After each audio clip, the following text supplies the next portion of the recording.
El sonido del cristal al estrellarse contra mi rostro se sintió irreal. El silencio que siguió fue ensordecedor, solo interrumpido por el goteo del vino tinto que escurría por mi cara, manchando mi blusa blanca. «Vieja inútil, cuando te pido más vino, obedeces», gritó mi nuera, Valeria, tambaleándose ebria en mi comedor. Fue en ese instante cuando algo dentro de mí se rompió, y no era solo el corte que sangraba en mi sien. Como fiscala retirada, sabía exactamente cómo usar la ley para mostrarle quién era la que realmente mandaba en esa casa.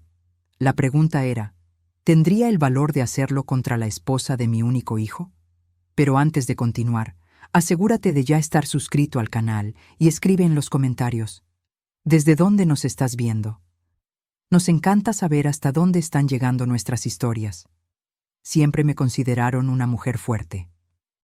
30 años trabajando en el Ministerio Público me enseñaron a mantener la compostura incluso en las situaciones más tensas. Enfrenté a criminales violentos, a corruptos de cuello blanco y hasta a psicópatas calculadores. Ninguno de ellos logró intimidarme. Pero por alguna razón, mi nuera, Valeria, se había convertido en mi punto débil. Todo comenzó hace 7 meses, cuando Miguel, mi hijo, llamó pidiendo ayuda. «Mamá, perdimos el departamento. El dueño subió la renta y no pudimos pagarla. ¿Podríamos quedarnos contigo unas semanas hasta que encontremos otro lugar?» Como cualquier madre lo haría, abrí las puertas de mi casa. Después de todo, era una residencia espaciosa para una viuda que vivía sola, y la compañía me encantaría. Las primeras semanas, todo fue bien. Miguel trabajaba como arquitecto en un estudio prometedor. Valeria decía ser gerente en una empresa de marketing digital. Salían temprano y volvían por la noche, dejando mi rutina prácticamente inalterada. Los fines de semana, cenábamos juntos y hablábamos de trivialidades. Miguel siempre fue el mediador perfecto entre nosotras dos, suavizando cualquier fricción con su buen humor. Pero entonces, las unas semanas se transformaron en meses, y poco a poco, Valeria empezó a mostrar su verdadera cara. Primero fueron las pequeñas señales, la forma en que rodaba los ojos cuando yo sugería algo, los comentarios sarcásticos sobre mi casa de abuelita con sus muebles antiguos, el tono condescendiente al hablarme, como si fuera una anciana senil, y no una mujer de 62 años en pleno dominio de sus facultades mentales. Y luego vino la bebida. Al principio era solo una copa de vino en la cena. Después, una botella entera. Empecé a notar que Valeria bebía sola durante la tarde, cuando Miguel estaba en el trabajo. Botellas vacías aparecían en la basura con una frecuencia cada vez mayor. Esa fatídica noche de viernes, yo me había esmerado en la cena. Preparé salmón en salsa de hierbas, la receta favorita de mi hijo, con papas al horno y verduras frescas del mercado. Puse en la mesa la porcelana que heredé de mi madre y los cristales que mi difunto marido me regaló en nuestro 10º aniversario de bodas. Miguel llegó a las 7, con una sonrisa cansada, pero genuina. «Wow, mamá, te luciste hoy», dijo, dándome un beso en la frente antes de subir a darse una ducha. Valeria apareció recién a las 8, cuando la cena ya estaba servida. «Disculpa la tardanza», murmuró, sin parecer realmente arrepentida. Sus ojos estaban rojos y su andar ya era ligeramente inestable. Podía oler el alcohol antes incluso de que se acercara a la mesa. «No te preocupes, comamos antes de que se enfríe», respondí, intentando mantener el tono cordial. Miguel bajó, recién bañado y más relajado. El inicio de la cena fue sorprendentemente agradable. Mi hijo habló sobre un nuevo proyecto en el trabajo, yo comenté sobre el libro que estaba leyendo, y Valeria permaneció extrañamente silenciosa, salvo por ocasionales comentarios cortantes. La primera botella de vino se acabó antes incluso del plato principal. Miguel bebía moderadamente, pero Valeria ya iba por su 4ª copa cuando hizo un gesto brusco en mi dirección. «Más vino», dijo, extendiendo la copa vacía como si yo fuera una mesera a su disposición. Creo que ya has bebido suficiente, Valeria, respondí tranquilamente, manteniendo los ojos en mi plato. El silencio que siguió fue pesado. Miguel detuvo el tenedor a mitad de camino hacia su boca, sus ojos moviéndose nerviosamente entre ella y yo. ¿Cómo dices? La voz de Valeria subió una octava. Dije que ya has bebido suficiente, repetí, esta vez mirándola directamente. Esta es mi casa y no voy a permitir que te emborraches así en mi mesa.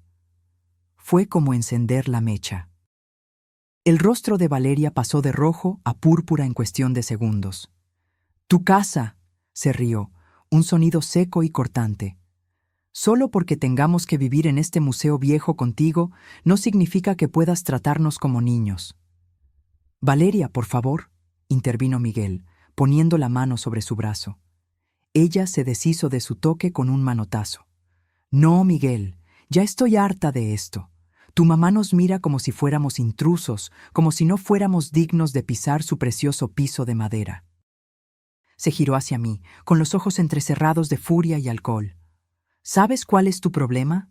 No puedes aceptar que ya no eres la poderosa fiscala Elena Solís.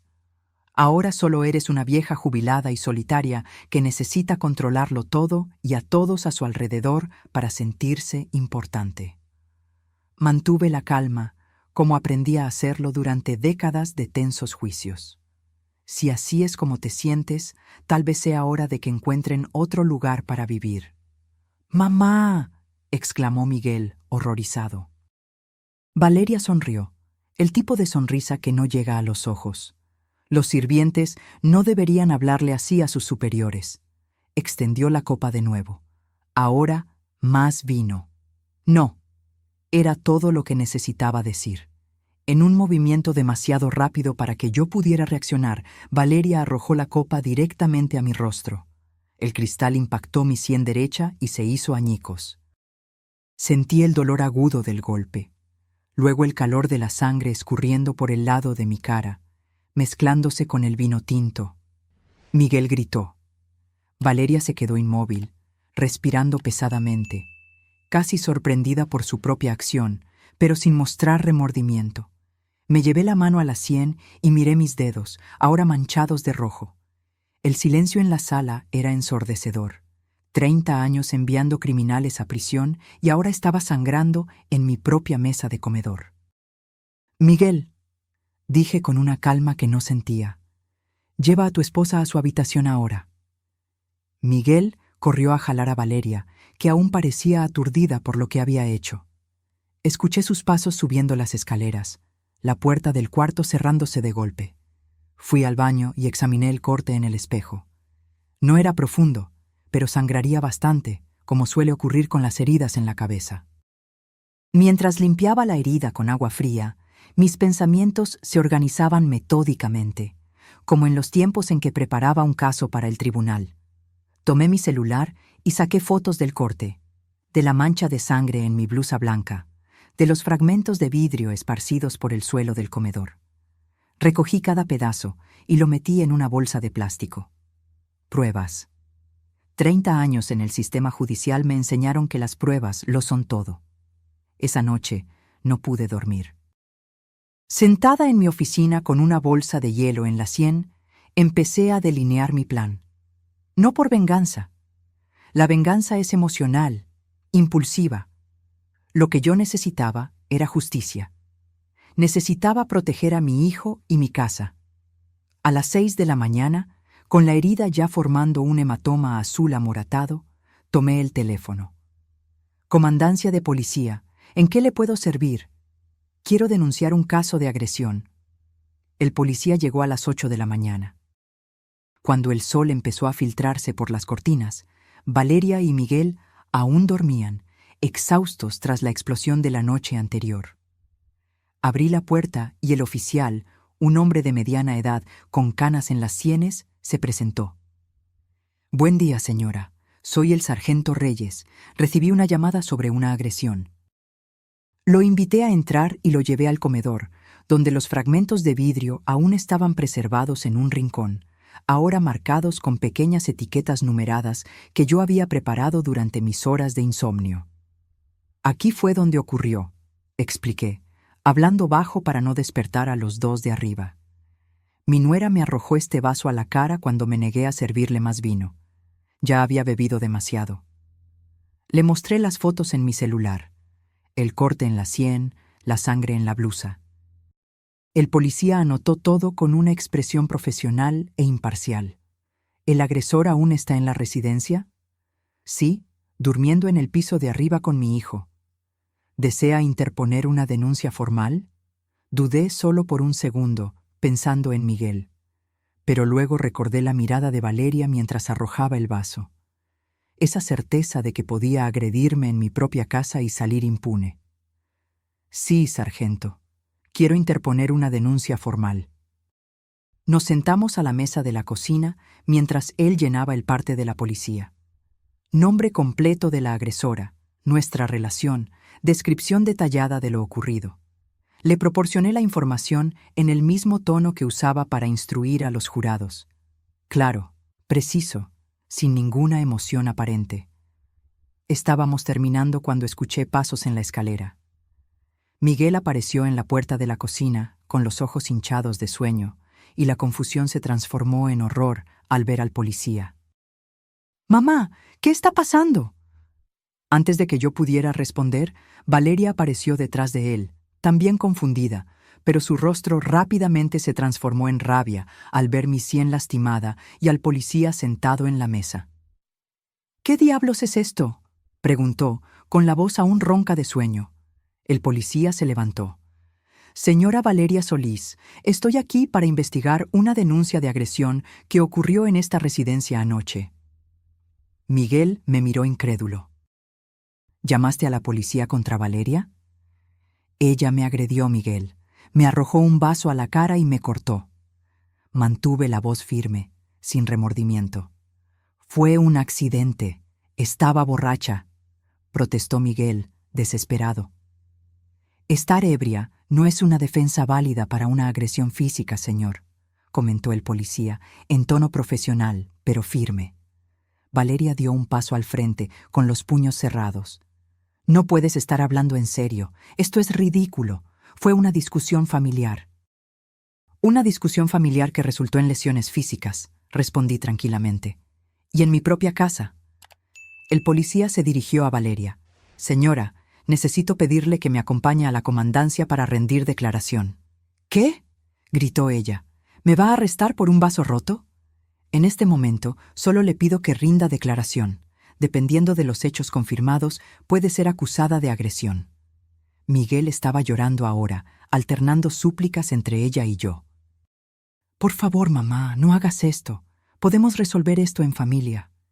Miré a mi hijo, sintiendo una punzada de dolor que no tenía nada que ver con el corte en mi sien. «Miguel, ya intentamos resolver esto en familia durante meses. Anoche, Valeria cruzó la línea». El policía pidió que Valeria se vistiera apropiadamente para acompañarlo.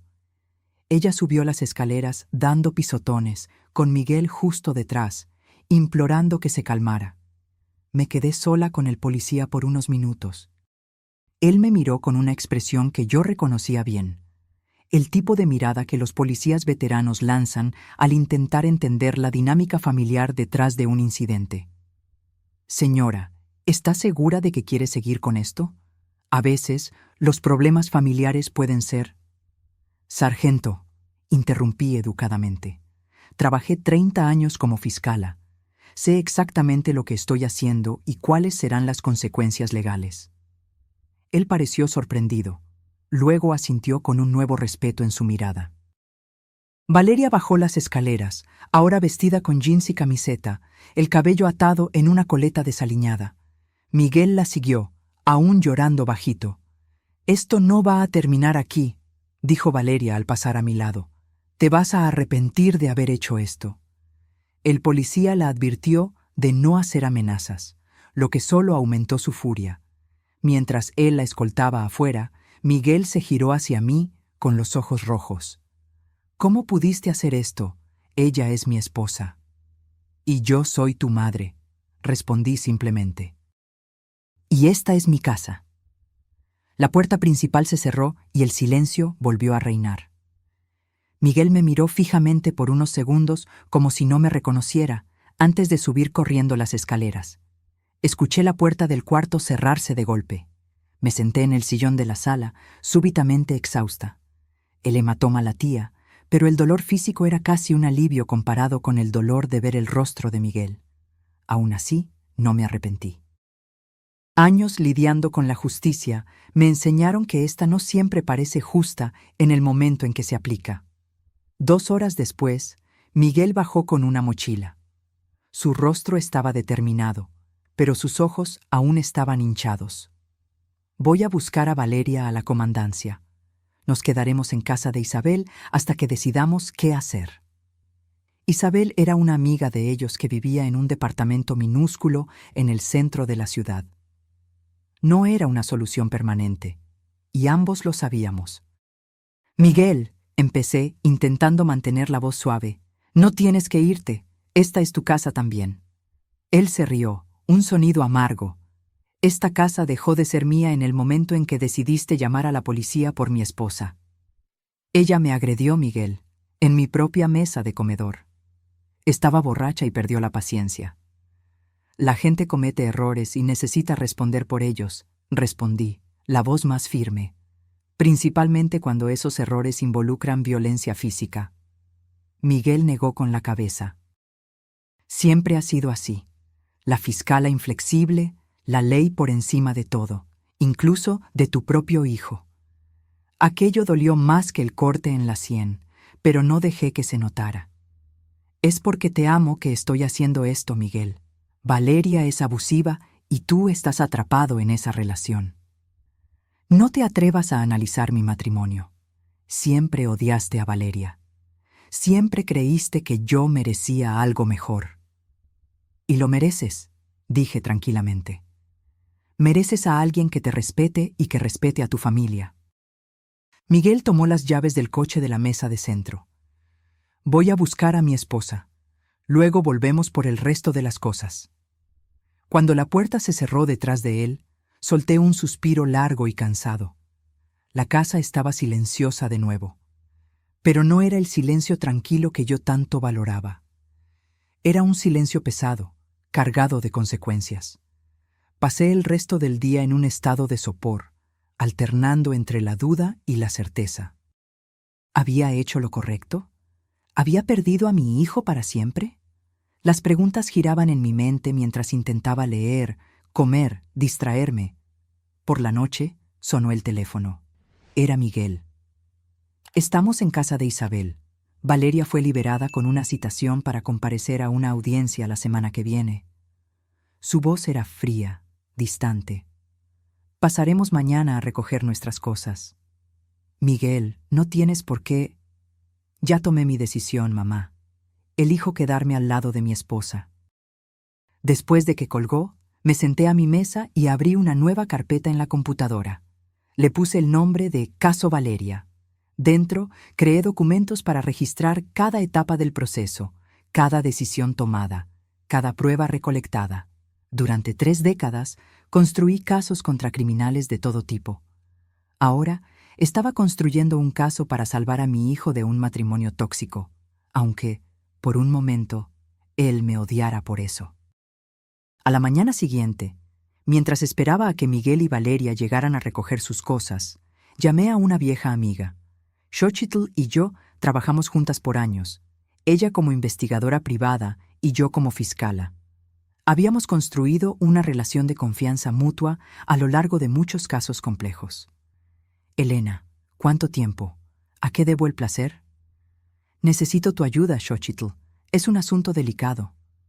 Le expliqué la situación, la agresión, la denuncia a la policía, la ruptura con Miguel. Necesito saber más sobre Valeria. Tengo un mal presentimiento sobre ella, sobre cómo están realmente viviendo. Xochitl no hizo preguntas innecesarias. Envíame sus datos, voy a investigar discretamente. 1 hora después, estacioné mi coche a 2 cuadras de la casa y esperé. No quería estar presente cuando vinieran a buscar sus pertenencias.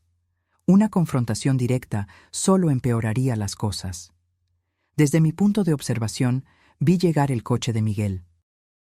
Él y Valeria entraron en la casa usando la llave que él todavía tenía. Observé por casi 2 horas, ocasionalmente viendo a uno de ellos a través de la ventana, cargando cajas, moviéndose rápidamente. Cuando finalmente salieron, el coche estaba visiblemente cargado. Miguel miró la casa una última vez antes de entrar en el vehículo. Incluso a la distancia, pude ver que lloraba.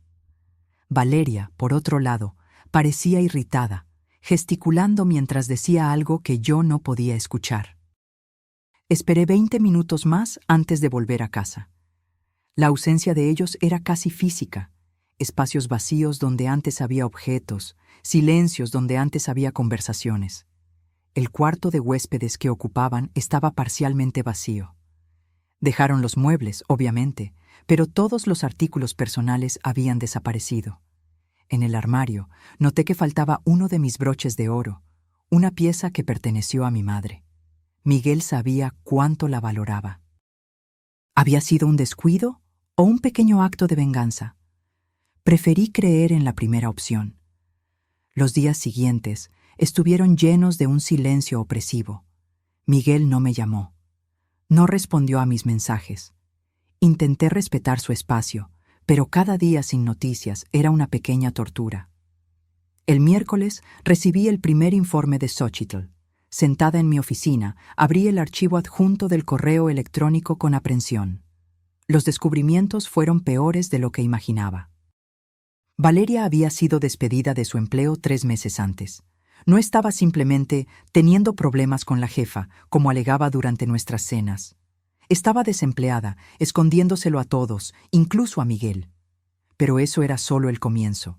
Valeria tenía 4 tarjetas de crédito, todas sobregiradas, sumando una deuda de casi $90,000. Peor aún, 2 de esas tarjetas estaban a nombre de Miguel, probablemente abiertas con un poder notarial o usando sus datos sin su conocimiento. El informe también mostraba algo verdaderamente alarmante: 3 retiros significativos de la cuenta de retiro de Miguel en los últimos 2 meses, sumando $180,000. Para hacer esos retiros, Valeria necesitaría tener acceso a sus contraseñas o haber falsificado su firma. Había más. Pequeñas quejas en tiendas sobre cheques sin fondos, un aviso de desalojo de un departamento anterior que nunca mencionaron y, lo más preocupante, conversaciones capturadas en redes sociales donde Valeria hablaba con amigos sobre heredar una casa pronto, cuando la vieja se muera. La vieja. Yo. Sentí una ola de náusea. No era solo un caso de temperamento explosivo o una nuera irrespetuosa. Era un esquema sistemático. Valeria estaba ahogando financieramente a mi hijo mientras planeaba un futuro construido con mi muerte. Imprimí el informe completo y lo guardé en una carpeta segura. Necesitaba más. Necesitaba entender toda la extensión de la situación antes de confrontar a Miguel con estos descubrimientos. Llamé a Xochitl de nuevo. Necesito que sigas investigando, especialmente los retiros de la cuenta de retiro.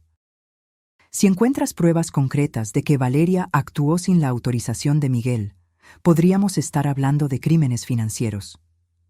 Me encargo de eso, respondió Xochitl. Y Elena, ten cuidado. Si esta mujer está financieramente desesperada y cree que puede heredar algo de ti, bueno. No necesitó terminar la frase. 30 años en el sistema criminal me enseñaron que el dinero es uno de los motivadores más poderosos para actos desesperados. Esa noche, cambié las cerraduras de la casa, una precaución necesaria. La semana siguiente, ocurrió la audiencia preliminar sobre la agresión. Asistí al tribunal donde trabajé por décadas, esta vez como víctima. Era extraño sentarme del otro lado, ver a excolegas saludándome con expresiones de preocupación, escuchar susurros en los pasillos. Valeria llegó con su abogado, un joven con un traje mal ajustado que parecía recién salido de la Facultad de Derecho. Miguel no estaba con ella, lo que me sorprendió. Yo esperaba que mi hijo estuviera allí para apoyar a su esposa. La jueza era Marta Chávez, una mujer competente que conocí superficialmente durante mis últimos años antes de la jubilación. Ella me reconoció inmediatamente, asintiendo discretamente en mi dirección. El procedimiento fue breve y directo. El fiscal presentó las acusaciones de lesiones leves. El abogado de Valeria argumentó que se trató de un incidente aislado, causado por estrés y consumo de alcohol, sin intención de causar daño. Señora jueza, dijo, mi clienta no tiene antecedentes criminales y está profundamente arrepentida por lo ocurrido. Solicitamos que se considere una medida alternativa a la prisión, como servicio comunitario. Cuando llegó mi turno de hablar, me levanté con la postura que mantuve por décadas en esos mismos recintos. Señora jueza, no busco venganza ni un castigo severo. Busco justicia y, principalmente, protección. La agresión ocurrió en mi propia casa, en mi propia mesa, por alguien a quien albergué por bondad. Solicito respetuosamente que, además de cualquier medida punitiva que el tribunal considere apropiada, se emita una orden de restricción impidiendo a la acusada acercarse a mi residencia. Vi el rostro de Valeria palidecer. Una orden de restricción significaría que no podría regresar a mi casa, la casa donde ella y Miguel vivían, la casa que aparentemente esperaba heredar. La jueza reflexionó por unos instantes antes de anunciar su decisión.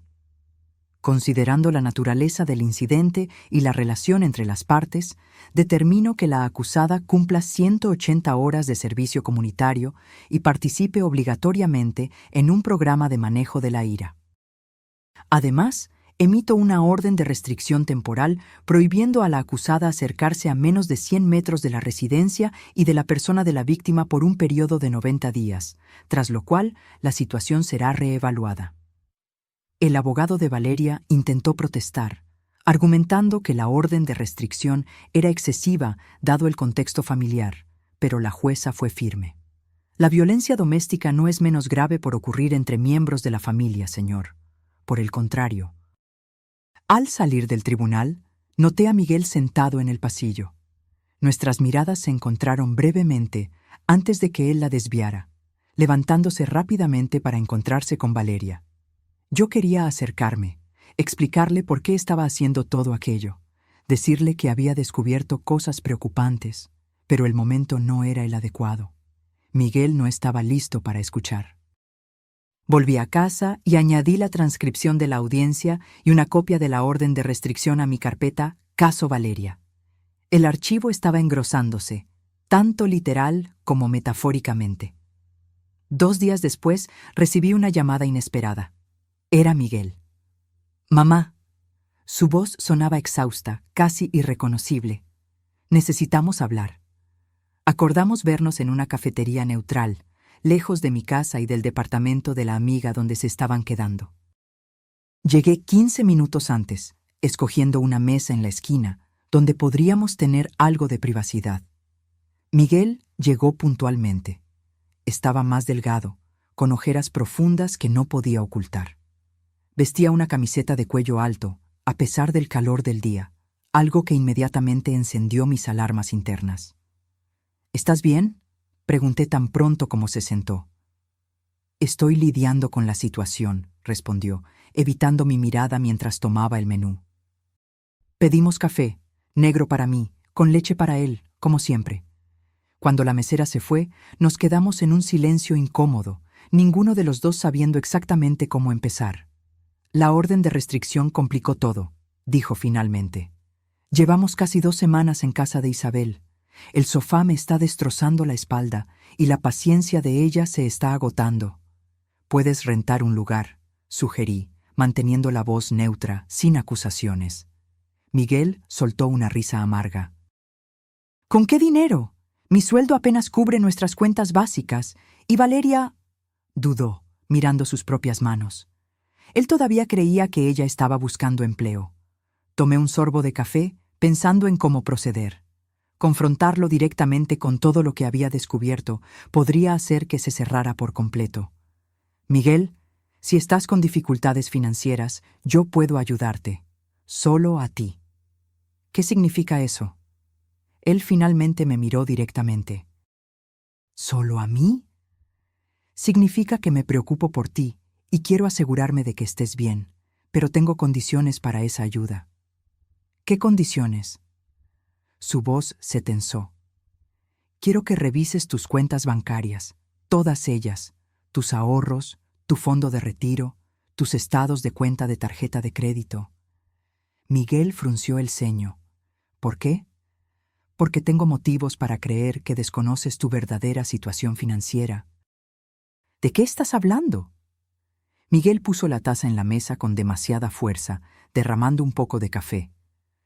Si esto es algún intento de ponerme en contra de Valeria, no es un intento, interrumpí con suavidad. Es una petición basada en hechos que descubrí. Miguel, ¿cuándo fue la última vez que revisaste tu fondo de retiro? Su expresión cambió sutilmente. Un destello de duda cruzó su rostro. No sé. Hace unos meses, tal vez. Lo configuré para depósitos automáticos. ¿Y los retiros? ¿Autorizaste algún retiro recientemente? Se quedó completamente inmóvil. ¿Qué retiros? Abrí mi bolsa y saqué una hoja de papel, un estado de cuenta de su fondo de retiro que Xochitl había obtenido. Lo puse sobre la mesa y lo giré hacia él. El documento mostraba claramente 3 grandes retiros en los últimos 2 meses. Miguel tomó el papel con las manos temblorosas, su rostro perdiendo el color mientras leía.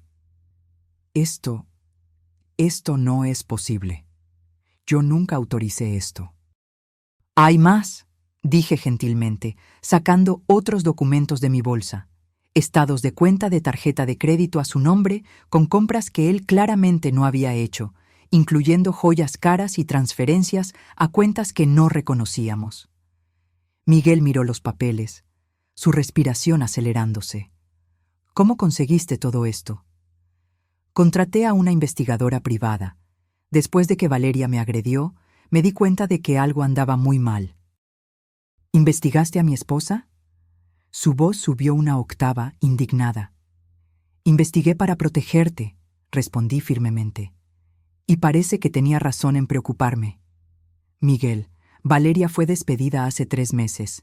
Tienes 4 tarjetas de crédito sobregiradas, 2 de ellas a tu nombre. Sacó $180,000 de tu fondo de retiro sin tu autorización. Eso es un crimen. Miguel cerró los ojos y respiró hondo varias veces. Cuando los abrió, había una mezcla de emociones en su mirada.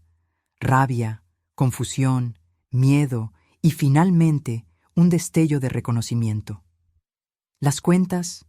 Ella siempre decía que estaba pagando las cuentas, pero siempre faltaba dinero. Yo creía que era porque mi sueldo era bajo, que no nos estábamos administrando bien. Ella te está robando, hijo.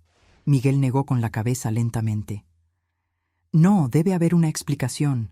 Tal vez estaba desesperada después de perder el empleo. Tal vez no quería preocuparme. Debe haber planeado devolver el dinero cuando consiguiera un nuevo trabajo. Miguel, dije con toda la gentileza que pude reunir, hay una cosa más que necesitas ver. Le entregué el último documento, capturas de pantalla de las conversaciones de Valeria con amigos, donde ella hablaba sobre heredar una casa pronto, cuando la viejita se muera, y sobre aguantar a la vieja por unos meses más hasta que resolvamos nuestra situación financiera. Miguel leyó los mensajes 1, 2, 3 veces, como si no pudiera comprender las palabras frente a él. Entonces, vi algo en su rostro romperse. Una lágrima rodó por su mejilla, seguida por otra y otra más. Ella siempre decía que tú no nos aceptabas porque eras muy tradicional. Por eso nos tratabas con tanta frialdad. Miguel, a mí nunca me importó a quién elegiste amar. Me importa la forma en que esa persona te trata. Él se secó las lágrimas con una servilleta. Cuando nos mudamos a tu casa, dijo que sería temporal, solo hasta que juntáramos dinero para nuestra propia casa. Pero siempre pasaba algo, una cuenta inesperada, una emergencia. Decía que estábamos ahorrando, pero yo nunca vi el dinero crecer. Sostuve su mano por encima de la mesa. ¿Y la camiseta? Hace demasiado calor para usar cuello alto. Miguel palideció e instintivamente subió el cuello. No es nada. ¿Es ella? ¿También fue violenta contigo? Sus ojos se llenaron de lágrimas de nuevo. Lentamente bajó el cuello, revelando marcas de dedos en su cuello, moretones amarillentos que parecían estar desapareciendo. Fue después de la audiencia, susurró. Estaba furiosa por la orden de restricción. Dijo que yo debía haber testificado a su favor, que yo te elegí a ti en lugar de a ella. Miguel miró hacia abajo. Tengo tanto miedo, mamá. La rabia que sentí en ese momento fue diferente de la fría indignación que sentí cuando Valeria me arrojó el vaso. Era una furia primaria y protectora, pero no podía dejar que me controlara. Miguel necesitaba claridad, no más caos emocional. Quiero que vengas a casa conmigo hoy, dije con firmeza. Por el momento, Valeria no puede acercarse a la casa debido a la orden de restricción. Estarás seguro allí. En cuanto a tus cosas, enviaremos a alguien a buscarlas más tarde. Lo importante es sacarte de esa situación de inmediato. Se va a volver loca cuando descubra que me fui.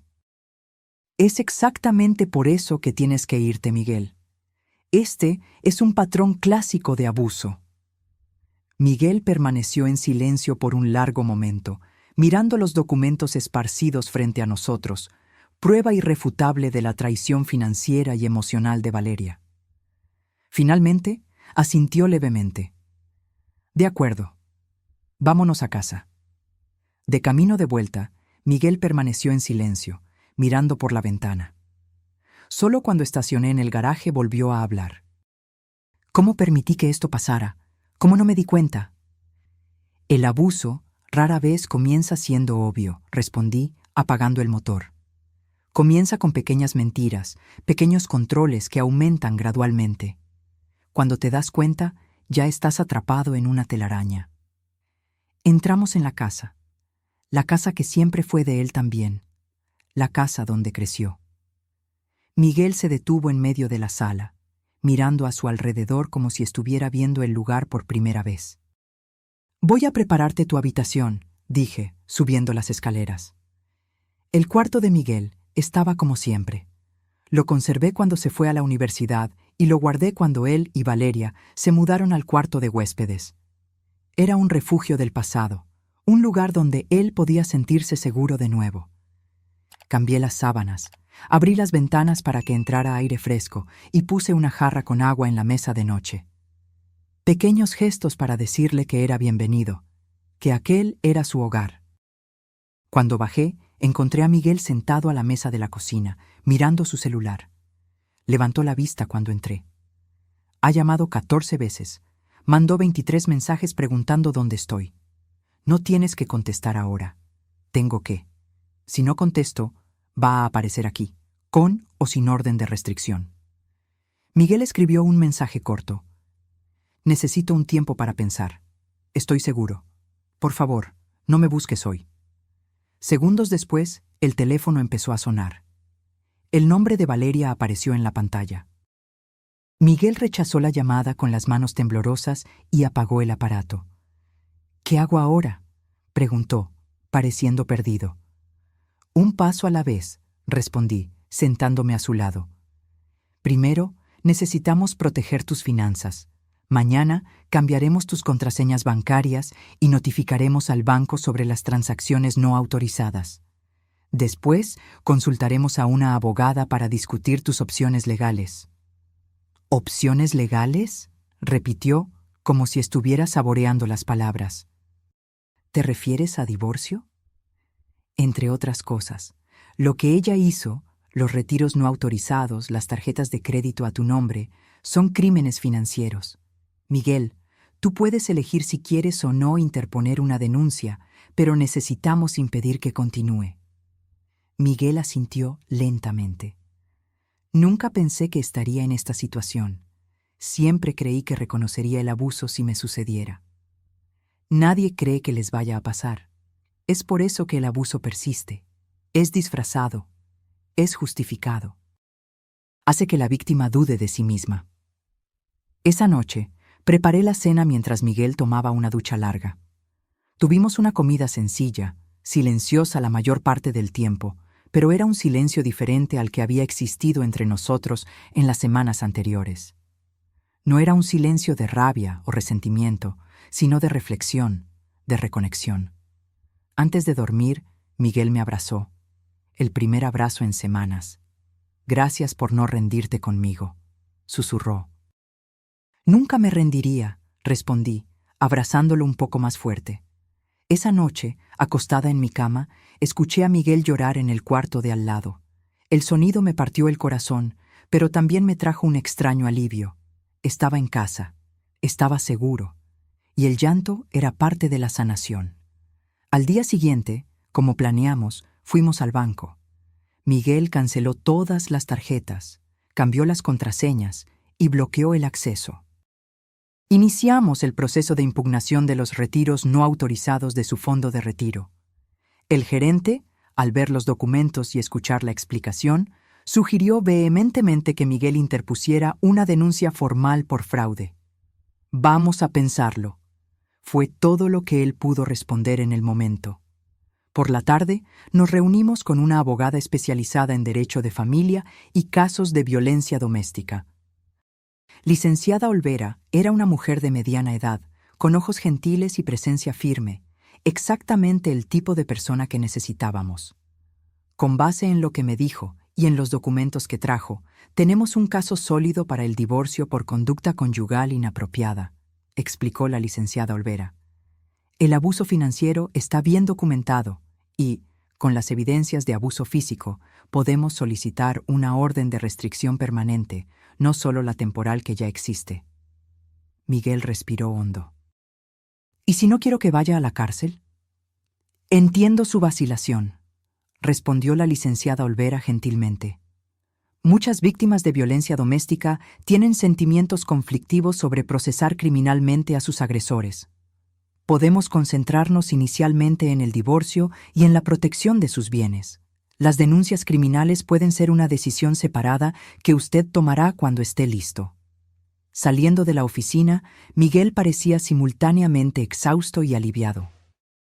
«Parece que estoy despertando de una pesadilla», comentó mientras volvíamos a casa. «Es un proceso», respondí. «No se va a resolver de la noche a la mañana». «Lo sé, pero al menos ahora estoy caminando en la dirección correcta». Aquella noche fue interrumpida por un ruido en la puerta principal alrededor de las 10. Golpes furiosos, el timbre sonando repetidamente. Miguel y yo nos miramos en el sofá donde veíamos una película. «Es ella», susurró Miguel, con miedo evidente en su voz. «No puede entrar», le aseguré, tomando el teléfono. «Y está violando la orden de restricción. Voy a llamar a la policía». Los golpes continuaron, volviéndose más fuertes a medida que yo relataba la situación a la operadora del 911. «Mi nuera está violando una orden de restricción, intentando entrar a la fuerza en mi casa. Necesitamos una patrulla de inmediato». «Miguel», la voz de Valeria penetró por la puerta. «Sé que estás ahí dentro. Abre esta puerta ahora mismo». Miguel se encogió en el sofá, temblando. Fui hacia él y sostuve sus manos. «Todo está bien. No puede entrar. La policía está en camino». Valeria continuó gritando, amenazando y suplicando alternadamente. El ruido atrajo la atención de los vecinos. Vi luces encendiéndose en las casas cercanas, rostros apareciendo en las ventanas. Cuando la patrulla llegó, 7 minutos después, Valeria aún estaba en el pórtico, pateando la puerta. La policía la consideró en flagrante violación de la orden de restricción. Observamos por la ventana mientras la arrestaban. Continuó mirando la casa, gritando el nombre de Miguel, incluso mientras la subían a la patrulla. «¿Qué va a pasar con ella ahora?», preguntó Miguel con la voz casi inaudible. «Será arrestada por violación de la orden de restricción», respondí. «Eso tiene graves consecuencias». Esa noche, Miguel durmió en mi habitación, como hacía cuando era pequeño y tenía pesadillas. Pero esta vez, la pesadilla estaba afuera, siendo llevada. A la mañana siguiente, recibí una llamada del delegado responsable por el caso de violación de la orden de restricción. Valeria quedaría detenida hasta la audiencia de control programada para el día siguiente. Debido al historial reciente de violencia y a la clara demostración de inestabilidad, es probable que el juez imponga condiciones rigurosas para la libertad provisional, explicó. Eso puede incluir tobillera electrónica y supervisión constante. Agradecí la información y colgué, sintiendo una mezcla de alivio y preocupación. Miguel aún dormía. Los acontecimientos de la noche anterior lo habían agotado completamente. Preparé el desayuno y dejé una nota explicando dónde podría encontrarme. Yo tenía una reunión agendada con Xochitl para discutir los nuevos descubrimientos. Nos encontramos en su pequeña oficina en el centro de la ciudad. Xochitl pareció preocupada al saludarme. «Elena, descubrimos más cosas sobre Valeria, cosas que necesitas ver». Abrió una carpeta y esparció documentos sobre la mesa. Había registros policiales de 2 ciudades diferentes, ambos involucrando a Valeria en casos de violencia doméstica y fraude financiero. «Ya hizo esto antes», explicó Xochitl. «En Guadalajara hace 5 años y en Monterrey hace 3. En ambos casos se involucró con personas financieramente estables, se mudó a sus casas, empezó a manipular sus finanzas y, eventualmente, se volvió violenta». Sentí un escalofrío. ¿Y qué pasó en esos casos? En el primero, la víctima retiró las denuncias después de que Valeria prometió cambiar. En el segundo, hubo un acuerdo extrajudicial. La víctima pagó una suma considerable para sacar a Valeria de su vida. «Es una depredadora en serie», murmuré, mirando los documentos. «Y Miguel era solo la víctima más reciente». «Exactamente. Y hay algo más». Xochitl dudó, como si estuviera eligiendo las palabras con cuidado. «Encontramos evidencias de que Valeria investigó recientemente sobre seguro de vida y herencia, específicamente cómo asegurar derechos de herencia a través del matrimonio». Un escalofrío recorrió mi espalda. Las implicaciones eran claras y aterradoras. «¿Crees que ella...?» No pude terminar la frase. «No puedo afirmar con certeza que estuviera planeando algo específico», respondió Xochitl. «Pero el patrón es preocupante. Agotó los recursos financieros de Miguel. Sabía que tú tenías una casa valiosa y otros bienes. Las búsquedas de herencia, combinadas con los comentarios sobre la viejita que moriría pronto, pintan un cuadro perturbador». Salí de la oficina de Xochitl con la carpeta de documentos pesada en mis manos y una preocupación aún mayor en el pecho. Lo que comenzó como un caso de agresión a la mesa de comedor se transformó en algo mucho más siniestro. Cuando llegué a casa, Miguel estaba en la cocina preparando el almuerzo. Había una nueva energía en él, aún frágil, pero determinada. «¿Dónde estabas?», preguntó, poniendo agua a hervir. «Reuniéndome con la investigadora», respondí, poniendo la carpeta sobre la mesa. «Miguel, necesitamos hablar». Él miró la carpeta, luego a mí y apagó la estufa. «¿Más malas noticias?»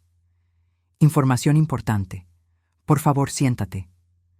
Le mostré los documentos, explicando cuidadosamente los patrones de comportamiento de Valeria en relaciones anteriores. Miguel escuchó en silencio, su rostro pasando por una serie de emociones: shock, dolor, rabia y finalmente resolución. «Entonces, yo no era especial», dijo finalmente. «Yo era simplemente conveniente. Eras un blanco», corregí suavemente. «Pero eso no disminuye quién eres».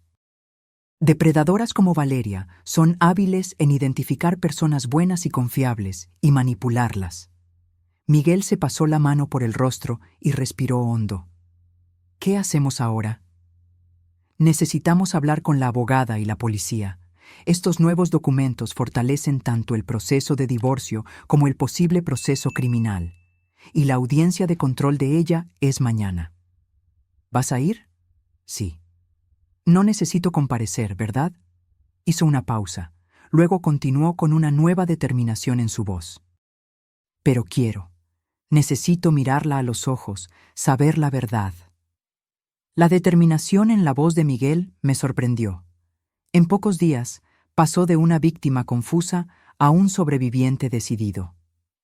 Esa tarde, Miguel y yo elaboramos un plan detallado. Primero, él interpuso una demanda de divorcio contencioso alegando abuso financiero y físico, acompañada de todos los documentos que habíamos reunido. Enseguida, presentamos denuncias formales por los crímenes financieros, uso no autorizado de la cuenta de retiro y apertura fraudulenta de tarjetas de crédito. La abogada, licenciada Olvera, nos acompañó en todo el proceso, garantizando que todos los documentos estuvieran impecables. Queremos crear un caso tan sólido que no haya margen para que se escape, explicó. La combinación de los procesos civil y criminal creará una presión inmensa. A la mañana siguiente nos preparamos para la audiencia de control. Miguel eligió ropa sobria, pantalón de vestir negro y camisa blanca, el tipo de ropa que usaría en una entrevista de trabajo importante. Yo opté por uno de los trajes que solía usar cuando aún era fiscala, un sutil recordatorio al tribunal de quién era yo. El tribunal estaba relativamente vacío cuando llegamos, acompañados por la licenciada Olvera. Fuimos dirigidos a la sala del tribunal, donde nos sentamos discretamente en el fondo. Miguel sostuvo mi mano con fuerza, sus dedos fríos a pesar del calor del día. Cuando Valeria fue traída vistiendo el uniforme naranja de prisión y esposas, Miguel respiró hondo. Era la primera vez que la veía desde la noche de la invasión. Valeria examinó la sala y sus ojos se fijaron en nosotros. Por un momento, su expresión se suavizó al ver a Miguel, pero luego notó nuestras manos entrelazadas y su rostro se contorsionó de rabia. Le dijo algo a su abogado, que miró en nuestra dirección y negó con la cabeza. El juez entró y la audiencia comenzó. El fiscal presentó el caso: violación flagrante de una orden de restricción, historial reciente de violencia, riesgo de intimidación a testigos. Además, señor juez, añadió, tenemos información de que la acusada tiene historial de comportamiento similar en otras jurisdicciones, habiéndose involucrado en casos anteriores de violencia doméstica y fraude en Guadalajara y Monterrey. Esa información era nueva para Valeria. Se giró bruscamente hacia el abogado, visiblemente impactada. No esperaba que su pasado la alcanzara tan rápidamente. El defensor público intentó argumentar que Valeria tenía lazos con la comunidad, no representaba riesgo real y podía esperar el juicio en libertad. El juez escuchó los argumentos con una expresión impasible antes de anunciar su decisión. Considerando la gravedad de la violación, el historial de la acusada y el evidente riesgo para las víctimas, determino que la acusada permanecerá detenida hasta el juicio, con posibilidad de revisión en 30 días, mediante presentación de un plan de supervisión adecuado. Valeria emitió un sonido de protesta, rápidamente silenciado por su abogado. Cuando los policías se acercaron para llevársela, ella se giró y miró directamente a Miguel. «Por favor». Su voz sonaba desesperada. «Miguel, no dejes que esto pase. Te amo. Podemos arreglar esto». Miguel no desvió la mirada. Permaneció firme, mirando directamente a los ojos de la mujer que lo traicionó y abusó de él por meses. No dijo nada, solo observó a Valeria ser conducida fuera del tribunal. En el pasillo, después del término de la audiencia, Miguel finalmente soltó mi mano y respiró hondo. «Creí que sería más difícil», confesó, «verla de esa forma, escucharla suplicar. Pero solo podía pensar en todo lo que descubrimos, las otras personas, las mentiras, las búsquedas de herencia. Eres muy fuerte», dije, sintiendo inmenso orgullo por mi hijo. «No me siento fuerte», respondió honestamente. «Me siento estúpido por haber caído en esto, por no haber visto las señales». «No eres estúpido. Fuiste manipulado por alguien que transformó la manipulación en una forma de arte». De camino de vuelta a casa, paramos en una tienda de materiales de construcción y compramos pintura. Miguel había decidido repintar su cuarto, un acto simbólico de un nuevo comienzo. Eligió un azul suave, casi azul cielo, el color del cielo después de que pasa la tormenta, como él lo describió. Los días siguientes trajeron una rutina casi terapéutica. Durante el día tratábamos asuntos legales, reuniones con la abogada, visitas al banco para resolver cuestiones financieras, llenado de formularios para las denuncias criminales. Por la noche, pintábamos el cuarto de Miguel, movíamos los muebles del lugar, renovábamos el espacio que fue de él en la infancia y adolescencia, y que ahora sería su refugio para la recuperación. 2 semanas después, recibimos la noticia de que el banco había aceptado la impugnación de los retiros del fondo de retiro. Los $180,000 serían devueltos a la cuenta de Miguel, y el banco cooperaría con la investigación criminal contra Valeria. «Es un comienzo», comentó Miguel cuando recibimos la noticia. «Un paso a la vez, ¿verdad?» «Exactamente», concordé. Esa tarde, mientras aplicábamos la última mano de pintura en el techo del cuarto, Miguel dijo algo que venía guardando. «¿Sabes cuál es la cosa más difícil de aceptar? No es el dinero, no son las mentiras, ni siquiera la violencia. Es darme cuenta de que los últimos 2 años de mi vida se basaron en una farsa, que la persona que yo amaba nunca existió de verdad». Bajé de la escalera y me senté en el borde de la cama, protegida por lonas plásticas. Lamentar lo que pensabas tener es a menudo mucho más difícil que lamentar lo que realmente perdiste. Miguel asintió, bajando de la escalera y sentándose a mi lado. ¿Cómo puedo seguir adelante después de esto? ¿Cómo puedo confiar en alguien de nuevo?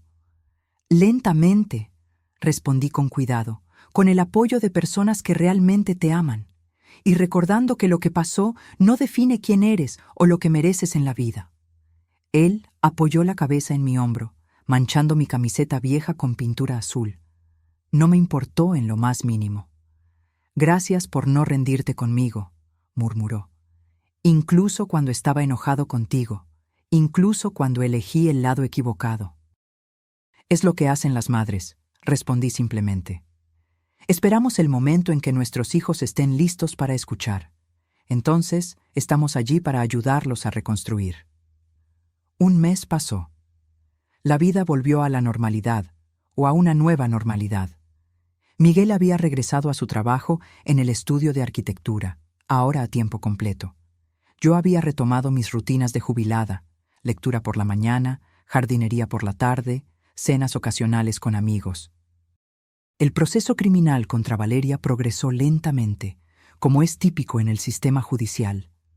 Ella permaneció detenida, habiendo tenido una segunda solicitud de libertad provisional negada cuando nuevas evidencias de sus actividades anteriores salieron a la luz.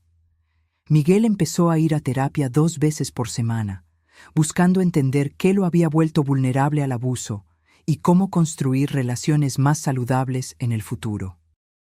Algunas noches yo lo escuchaba llorar en el cuarto, pero los episodios se estaban volviendo menos frecuentes, menos intensos. Una tarde de sábado, mientras preparábamos el almuerzo juntos, una actividad que se había convertido en un ritual reconfortante, sonó el teléfono. Era la licenciada Olvera, la abogada. «Tengo novedades», dijo. «El abogado de Valeria se comunicó conmigo proponiendo un acuerdo judicial». Miguel puso el teléfono en altavoz para que yo también pudiera escuchar. «¿Qué tipo de acuerdo?» «Ella se declara culpable de los crímenes financieros y de la violación de la orden de restricción a cambio de una pena reducida. 2 años de prisión seguidos de 3 años de libertad condicional supervisada. También acepta el divorcio sin objeción, renunciando a cualquier derecho a tus bienes o a la futura herencia de tu madre». Miguel me miró, sus ojos buscando orientación. «¿Qué opinas?» «La decisión es tuya, Miguel, pero 2 años de prisión más 3 de libertad condicional es una pena significativa. Y lo más importante, ella estaría admitiendo legalmente lo que hizo». «Si no aceptamos», Miguel le preguntó a la licenciada Olvera, «¿qué pasa?» «Iremos a juicio. Con las pruebas que tenemos, creo que podemos conseguir una condena más dura, tal vez 4 o 5 años de prisión. Pero los juicios son impredecibles, y tú tendrías que testificar, reviviendo todo públicamente». Miguel respiró hondo. «¿Puedo pensarlo?» «Claro», respondió la licenciada Olvera. Nos dieron un plazo de 3 días para analizar la propuesta. Después de colgar, Miguel volvió silenciosamente a picar las verduras para la ensalada. Respeté su silencio, dándole espacio para procesar. No sé si quiero verla en la cárcel por 5 años, dijo finalmente. No por venganza. Pero tampoco sé si 2 años son suficientes para sentirme seguro cuando salga. La libertad condicional supervisada no es un juego, comenté. Tendría que presentarse regularmente. No podría acercarse a ti.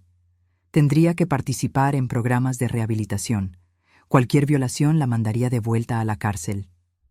Miguel asintió, absorbiendo la información, y el divorcio sería más rápido si ella no lo impugnara. Mucho más rápido y menos desgastante emocionalmente para ti. Continuó cortando tomates en silencio por unos minutos más. Voy a pensar en ello. Quiero tomar la decisión correcta por los motivos correctos. 2 días después, Miguel pidió acompañarme a la oficina de la licenciada Olvera. Había tomado su decisión. Quiero aceptar el acuerdo judicial, anunció tan pronto como nos sentamos. No porque sea más fácil, sino porque es suficiente. 2 años de prisión, 3 en libertad condicional, un divorcio sin problemas y el reconocimiento legal de su culpa. Es justicia sin ser venganza. La licenciada Olvera sonrió. Creo que es una decisión sabia, Miguel. Voy a comunicarlo a la fiscalía y a su abogado de inmediato. El proceso fue sorprendentemente rápido después de eso. Una semana después, asistimos al tribunal para la audiencia en que Valeria aceptaría formalmente el acuerdo judicial. Era la primera vez que Miguel la veía desde la audiencia de control, un mes antes. Valeria parecía haber envejecido años en solo unas semanas. El uniforme de prisión le quedaba holgado en su cuerpo más delgado. Su cabello, antes perfectamente teñido, ahora exhibía raíces oscuras. Cuando nos vio entrando en el tribunal, sus ojos se fijaron en Miguel con una intensidad perturbadora. El juez revisó los términos del acuerdo en detalle antes de dirigirse a la acusada. Señora Santos, ¿usted entiende que, al declararse culpable, está admitiendo haber cometido los crímenes de fraude financiera, agresión y violación de orden judicial? Sí, señor juez, respondió Valeria, con la voz más áspera de lo que recordaba. ¿Y lo está haciendo voluntariamente, consciente de las consecuencias? Sí. Muy bien. Este tribunal acepta su declaración de culpabilidad y la condena a 2 años de prisión, seguidos de 3 años de libertad condicional supervisada. Los términos específicos de la libertad condicional incluyen la prohibición absoluta de contacto con las víctimas, participación obligatoria en programas de manejo de la ira y tratamiento para dependencia de alcohol, además de restitución financiera conforme a lo estipulado en el acuerdo civil. El juez golpeó el martillo, finalizando la sentencia. Cuando los policías se acercaron para llevársela, Valeria se giró hacia nosotros una última vez. «Miguel», gritó, ignorando las advertencias del guardia. «Lo siento mucho por todo». Miguel no respondió. Solo la miró fijamente por unos segundos antes de desviar la mirada. Era el desenlace que él necesitaba. No un perdón, no una reconciliación, solo el reconocimiento silencioso de que aquel capítulo estaba llegando a su fin. En el pasillo, después del término de la audiencia, Miguel finalmente soltó mi mano y respiró hondo. Creí que sería más difícil, confesó. Verla de esa forma, escucharla disculparse, pero solo podía pensar en todo lo que descubrimos, las otras personas, las mentiras, las búsquedas de herencia. Fuiste muy fuerte, dije, sintiendo inmenso orgullo por mi hijo. No me siento fuerte, respondió honestamente. Me siento ingenuo por haber caído en esto, por no haber visto las señales. No eres ingenuo. Fuiste manipulado por alguien que transformó la manipulación en una forma de arte. De camino de vuelta a casa, paramos en una florería. Miguel decidió comprar algunas plantas para el jardín, otro acto simbólico de renovación. Eligió girasoles, siempre orientados hacia la luz, como él mismo observó. Los meses siguientes trajeron una rutina de reconstrucción. Miguel continuó su terapia y empezó a participar en un grupo de apoyo para sobrevivientes de violencia doméstica. Al principio, era el único hombre en el grupo, algo que lo dejó dudoso. Pero pronto encontró su lugar, su voz, su fuerza para compartir su historia. Poco a poco, el Miguel que yo conocía, creativo, gentil, lleno de sueños, empezó a reaparecer. Volvió a dibujar en su tiempo libre, algo que había abandonado durante la relación con Valeria. Volvió a asistir a exposiciones de arte y a reunirse con los amigos que había alejado. 4 meses después de la sentencia de Valeria, recibí una llamada inesperada de la oficina de la licenciada Olvera. Señora Solís, tenemos una información importante. Valeria aceptó proporcionar testimonios contra otros cómplices en esquemas de fraude similares, a cambio de una pequeña reducción en la pena. ¿Cómplices? ¿No actuó sola? Aparentemente no. Las investigaciones revelaron que Valeria formaba parte de una red mayor de individuos que apuntaban a personas financieramente estables para manipulación y fraude. Compartían técnicas, documentos falsificados e incluso posibles blancos. Un escalofrío recorrió mi espalda. Miguel no había sido solo víctima de una depredadora aislada, sino de una operación organizada. ¿Esto cambia algo para Miguel? No en términos legales. El divorcio está finalizado, la orden de restricción permanece en vigor y la restitución financiera está garantizada. Pero creí que a ustedes les gustaría saber que la información de Valeria está ayudando a desmantelar esta red y evitar que otras personas pasen por lo mismo. Después de colgar, me senté por un largo tiempo contemplando lo que aquello significaba. Había un extraño consuelo en saber que Miguel no había sido simplemente engañado por su ingenuidad, sino que había caído en una trampa meticulosamente planeada por profesionales del engaño. Decidí no contárselo en ese momento. Él estaba finalmente encontrando paz, reconstruyendo su vida paso a paso. Esa información podía esperar hasta que estuviera más fortalecido. 6 meses después del incidente con el vaso de vino, participé en una conferencia sobre violencia doméstica en la universidad local. Por invitación de la Fiscalía, compartí mi experiencia como fiscala y como madre de un sobreviviente de abuso. Hablé sobre las señales que ignoramos, sobre cómo el abuso puede ocurrir en cualquier familia, independientemente de la educación o el estatus social. Muchas veces, pensamos en la violencia doméstica como algo que les sucede a otros, concluí mi discurso. Algo distante de nuestra realidad, algo que podríamos reconocer y evitar fácilmente. La verdad es que puede estar sentada a nuestra mesa de comedor, disfrazada de amor, camuflada de preocupación, oculta bajo capas de manipulación. Y a veces es necesario que un vaso se rompa para que podamos ver la realidad con claridad.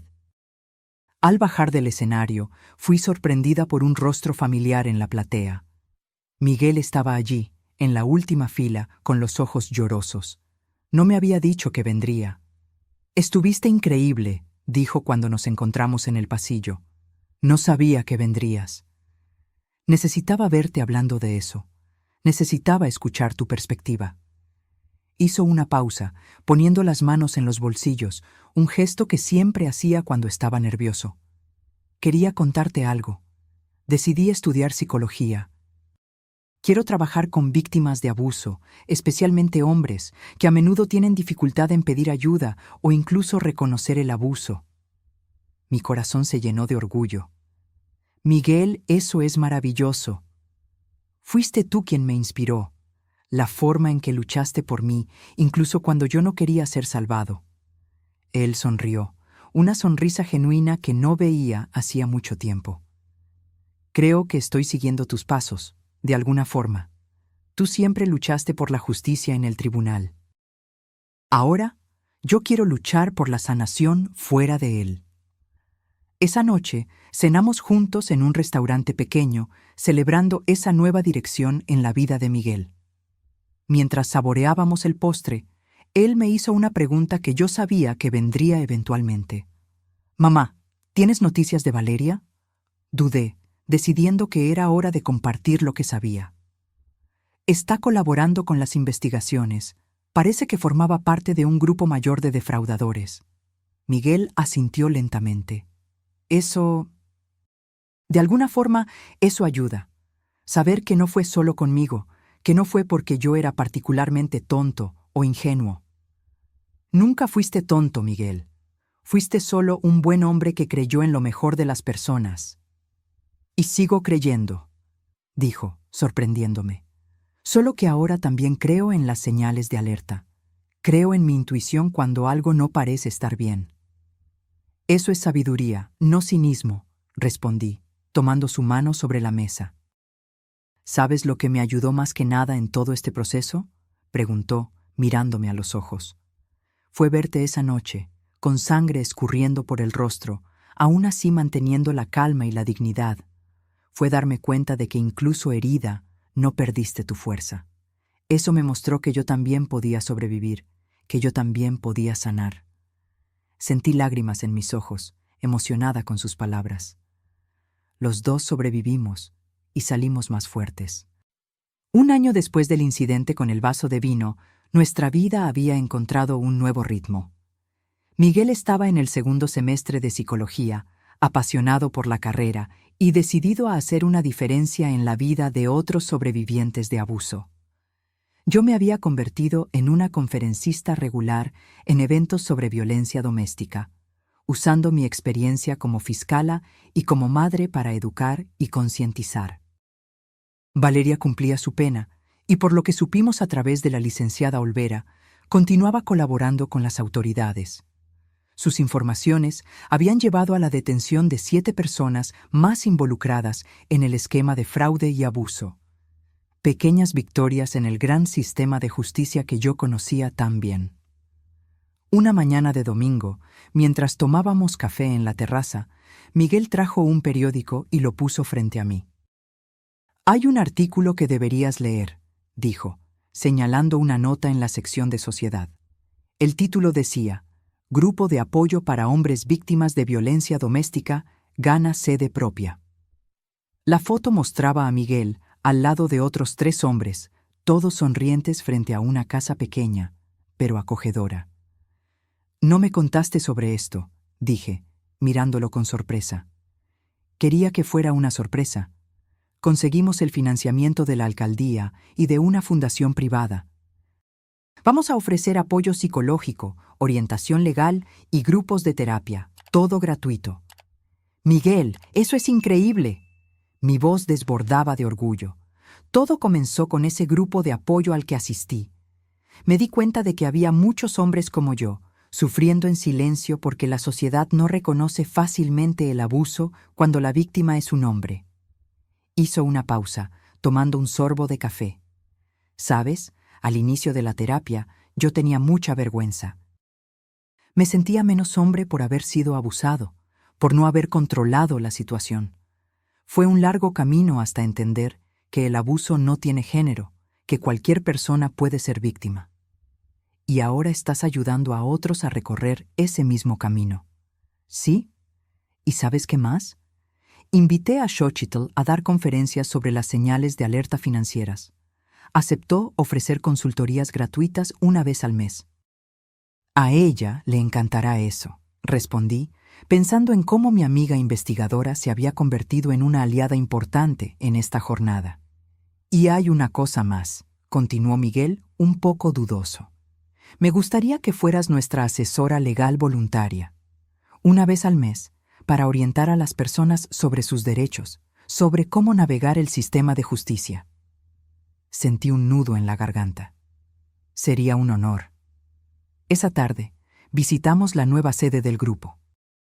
Era una casa antigua reformada, con salas acogedoras para terapia, una pequeña biblioteca y una cocina comunitaria. Miguel me presentó a los otros fundadores, todos sobrevivientes de abuso, todos determinados a transformar su dolor en propósito. Mientras caminábamos por los cuartos, deteniéndonos para admirar el trabajo de renovación, no pude dejar de pensar en la ironía de todo aquello. Hace un año, yo estaba con un corte en la sien, sangrando en mi propia mesa de comedor, temiendo haber perdido a mi hijo para siempre. Ahora estábamos más unidos que nunca, unidos no solo por la sangre, sino por la experiencia compartida de supervivencia y renacimiento. En la pequeña sala que sería mi oficina de consultoría, había una mesa simple con una placa que decía Dr. Elena Solís, asesora legal. Al lado, en la pared, un marco vacío. «¿Qué va aquí?», pregunté, señalando el marco. «Aún no lo decido», respondió Miguel. «Pensé en poner tu diploma, pero parece demasiado formal para el ambiente que queremos crear». Reflexioné por un momento antes de sugerir: «¿Qué tal esa foto nuestra en el lago, del verano pasado? El primer viaje que hicimos después de todo». El rostro de Miguel se iluminó. «Perfecto. Muestra que hay vida y alegría después del trauma». De vuelta a casa, pasamos por una tienda de antigüedades. En la vitrina, un conjunto de copas de cristal llamó mi atención. Me detuve para mirarlas, sintiendo una mezcla de emociones. «Podemos comprarlas, si quieres», dijo Miguel, notando mi interés. «No estoy segura», respondí honestamente. «Sabes, por mucho tiempo yo no podía ni mirar copas de vino sin sentir ansiedad», confesó él. «Pero la semana pasada cené en casa de un colega y logré sostener una copa sin temblar. Pequeñas victorias, como dice mi terapeuta». Miré a mi hijo, maravillada con su jornada. «Pequeñas victorias», repetí. «Creo que sí, llevaremos el conjunto». Aquella noche hicimos algo que no hacíamos hacía mucho tiempo. Abrimos una botella de vino. No para olvidar, no para anestesiar, sino para celebrar. Para marcar un año de sanación, un año de reconstrucción, un año de descubrimientos sobre nosotros mismos y sobre lo que realmente importa. En las nuevas copas de cristal, el vino brillaba bajo la luz de la cena. Miguel levantó la suya en un brindis. «Por la supervivencia», dijo él. «Por la sanación», añadí. «Y por la copa rota que nos liberó», concluyó con una leve sonrisa. Mientras el cristal tintineaba gentilmente, pensé en cómo un momento de violencia, por terrible que fuera, había desencadenado una serie de eventos que trajeron no solo justicia, sino también sanación y propósito. El vaso roto destrozó más que cristal aquella noche. Destruyó el poder que Valeria tenía sobre Miguel, las mentiras que construyeron su relación, y la ilusión de que el abuso solo les sucede a otras personas. En su lugar, construimos algo nuevo y más fuerte. Un vínculo renovado entre madre e hijo, un propósito compartido de transformar nuestra propia experiencia traumática en esperanza para los demás.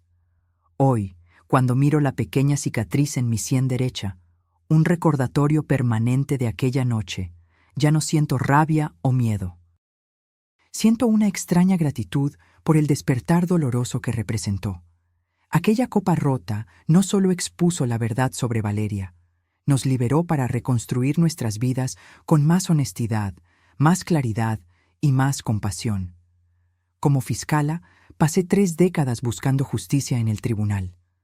Ahora, al lado de mi hijo, encontré un tipo diferente de justicia, la que viene de la sanación, de la transformación y de la capacidad de usar nuestro propio dolor para aliviar el de los otros. No siempre es fácil. Hay días en que Miguel todavía lucha con la vergüenza, días en que yo todavía me cuestiono si podría haber percibido las señales antes, pero entonces veo el trabajo que estamos haciendo, las vidas que estamos tocando, y sé que estamos exactamente donde deberíamos estar. A veces es necesario que algo se rompa completamente para que podamos reconstruirlo más fuerte, más auténtico e infinitamente más precioso de lo que era antes. Como aquel vaso de cristal que se hizo añicos en mi sien, nuestra familia se rompió momentáneamente, pero lo que construimos a partir de los fragmentos, este nuevo vínculo, este nuevo propósito, es mucho más valioso que cualquier copa intacta jamás podría ser. Ahora, si te gustó esta historia, haz clic en suscribirse y dime en los comentarios qué parte te dejó con la boca abierta. Ah, Y no olvides hacerte miembro para tener acceso a videos exclusivos que no subo aquí. Te espero allá.